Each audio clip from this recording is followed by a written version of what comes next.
Cette leçon abordera les sujets suivants. Le démontage du haut moteur, les contrôles sur le haut moteur, le démontage du bas moteur, les contrôles sur le bas moteur. Les consignes spécifiques à la dépose des arbres à cames sont les suivantes. Cliquez sur le feutre indélébile. Vous devez d'abord repérer à l'aide d'un feutre indélébile les arbres à cames, leur position et la position des chapeaux de palier d'arbres à cames. Après le marquage, vous devez dévisser d'un quart de tour les vis des chapeaux des paliers d'arbres à cames. Sur certains moteurs, il n'est pas nécessaire de déposer les arbres à cames pour déposer la culasse. Vous devez vous référer à la documentation technique pour connaître les procédures spécifiques à chaque type de moteur. La dépose de la culasse se fait impérativement moteur froid. La dépose de la culasse se fait dans un premier temps en dévissant d'un quart de tour les vis de culasse dans le sens inverse du sens de serrage. Les vis de culasse doivent être dévissées à la main. Toute vis de culasse déposée doit être remplacée si la longueur sous-tête est hors tolérance. Dans tous les cas, vous devez vous référer à la documentation technique.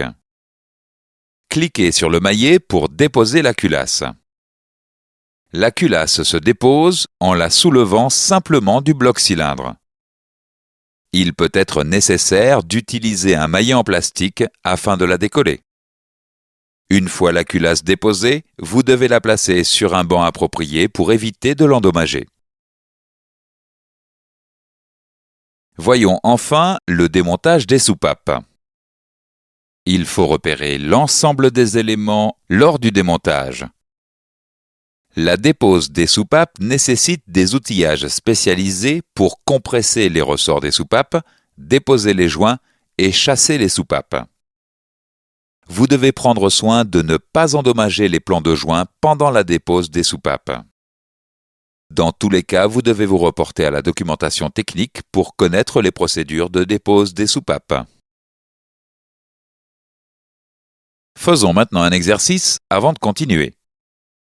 Quelles vis de culasse peuvent être remontées?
Dans ce chapitre, nous avons vu les points suivants. Le démontage du haut moteur commence par la dépose de la distribution. L'opération suivante consiste à déposer le couvre-culasse. La dépose des arbres à cames s'effectue après marquage des chapeaux de palier. Les vis de culasse doivent être desserrées dans le sens inverse du sens de serrage. La dépose des soupapes nécessite des outillages spécialisés pour compresser les ressorts des soupapes, déposer les joints et chasser les soupapes. Voyons maintenant les contrôles à effectuer sur les éléments du haut moteur. Tout élément déposé doit être soigneusement nettoyé avant contrôle. Vous devez d'abord effectuer les contrôles suivants sur le joint de culasse. Mesurer l'épaisseur du joint de culasse à l'endroit spécifié dans la documentation technique. Vérifier l'absence de déchirure ou de fissures importantes. Et enfin, vérifier l'absence de dépôts importants de calamine. La vérification de la conformité de la culasse s'effectue par les contrôles suivants. La mesure de la planéité à l'aide d'une règle et d'un jeu de cale d'épaisseur. La mesure de la hauteur au moyen des instruments de mesure appropriés. Et enfin, une épreuve de culasse pour vérifier l'absence de fissures à l'aide d'un équipement de mise sous pression. Intéressons-nous maintenant au contrôle des soupapes. Vous devez d'abord vérifier l'absence de signes d'usure, de surchauffe et de grippage sur la queue de soupape. Vous devez ensuite procéder aux mesures dimensionnelles suivantes. Le diamètre de la queue de soupape ou du guide de soupape, ainsi que le jeu latéral au moyen d'un comparateur. Le diamètre de la tête de soupape, la longueur de la soupape, les angles de la tête de la soupape. Voyons maintenant la valeur de tarage des ressorts de rappel des soupapes.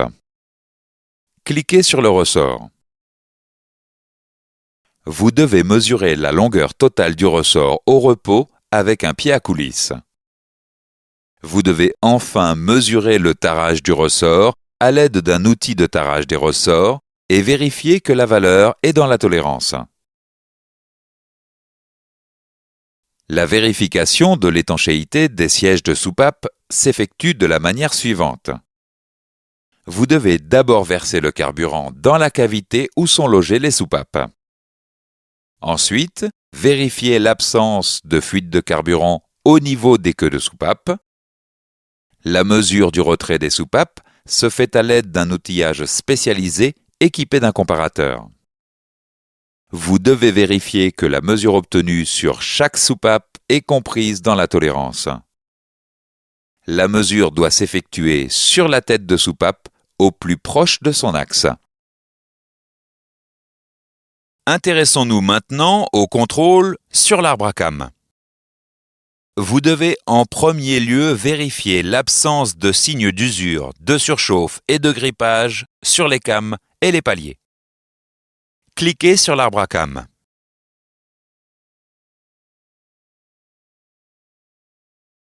Le premier contrôle dimensionnel est la mesure du diamètre des paliers et la hauteur des cames à l'aide d'un palmeur.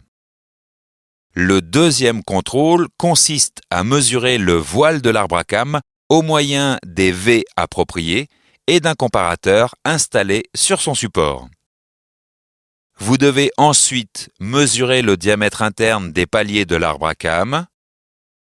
Enfin, vous devez procéder au contrôle du jeu latéral des arbres à cames après les avoir remontés sur la culasse. Faisons maintenant quelques exercices avant de continuer. Identifiez les côtes de la soupape.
À quel endroit se mesure l'épaisseur du joint de culasse?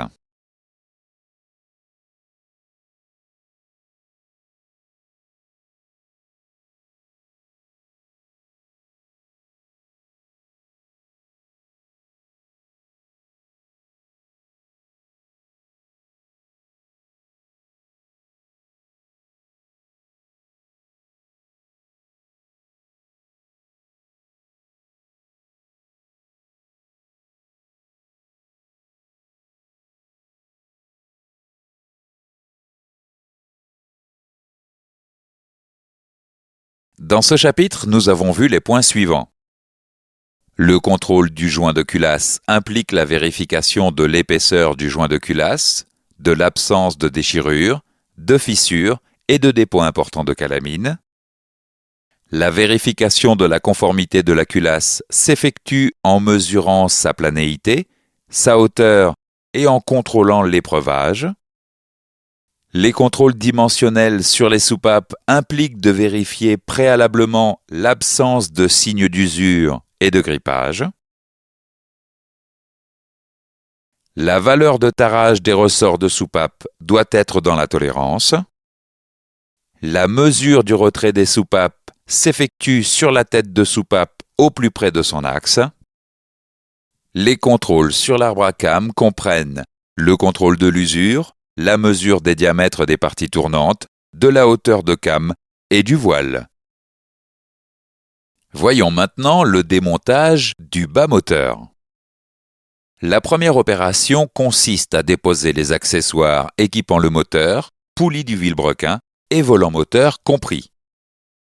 Il suffit alors de déposer le carter d'huile en dévissant toutes les vis dans le sens inverse de la procédure de serrage, puis les plaques de fermeture du vilebrequin.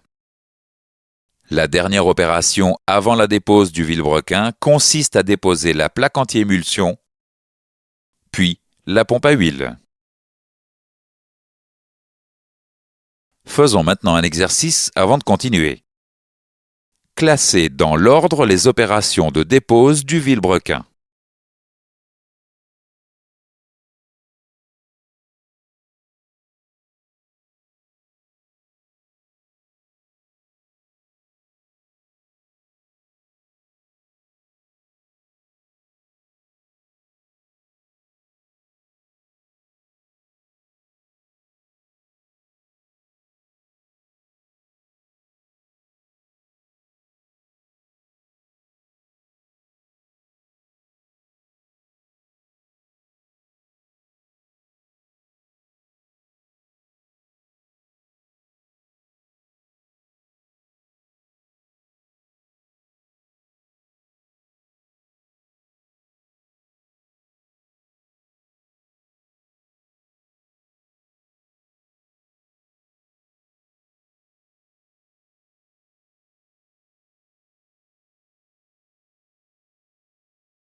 Dans ce chapitre, nous avons vu les points suivants. Le démontage du bas moteur commence par la dépose des accessoires, poulie du vilebrequin et volant moteur compris. Pour déposer le vilebrequin, il faut déposer les vis des chapeaux de bielle et les ensembles bielle-piston.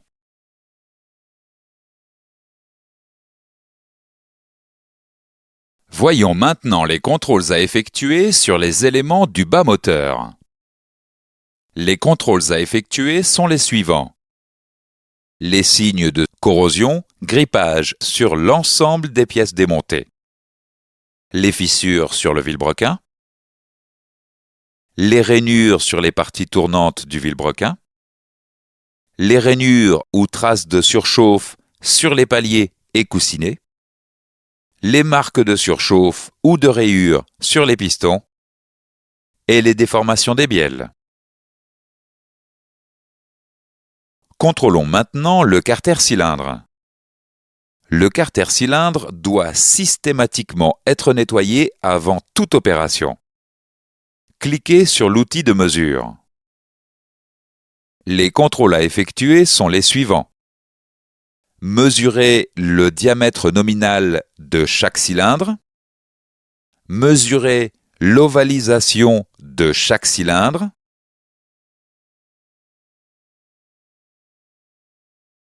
Mesurez la conicité de chaque cylindre.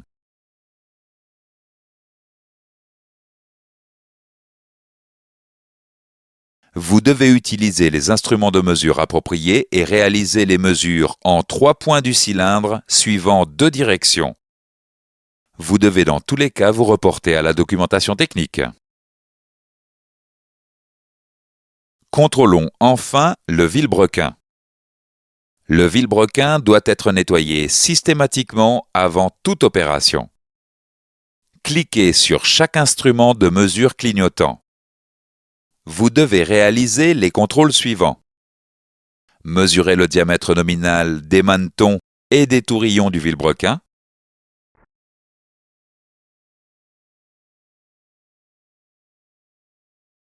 Vérifiez le voile des tourillons du vilebrequin.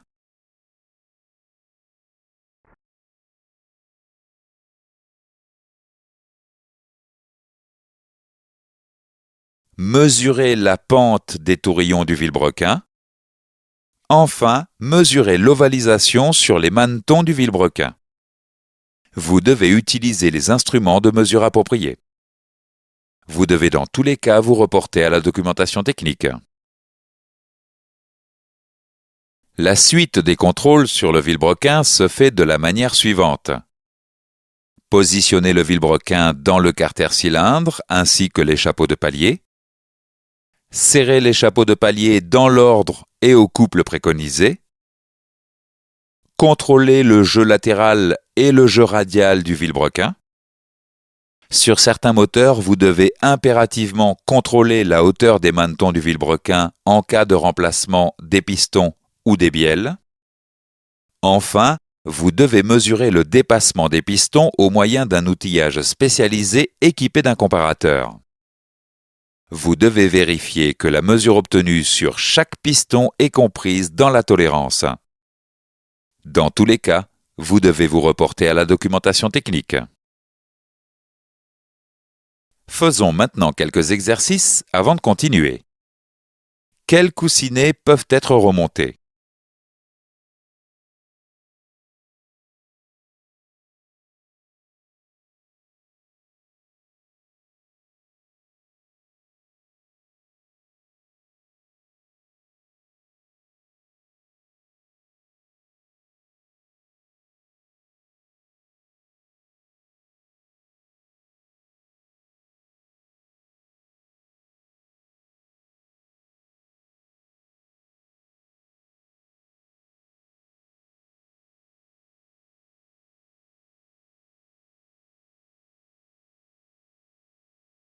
Quelle représentation est conforme à la mesure de la conicité et de l'ovalisation d'un cylindre?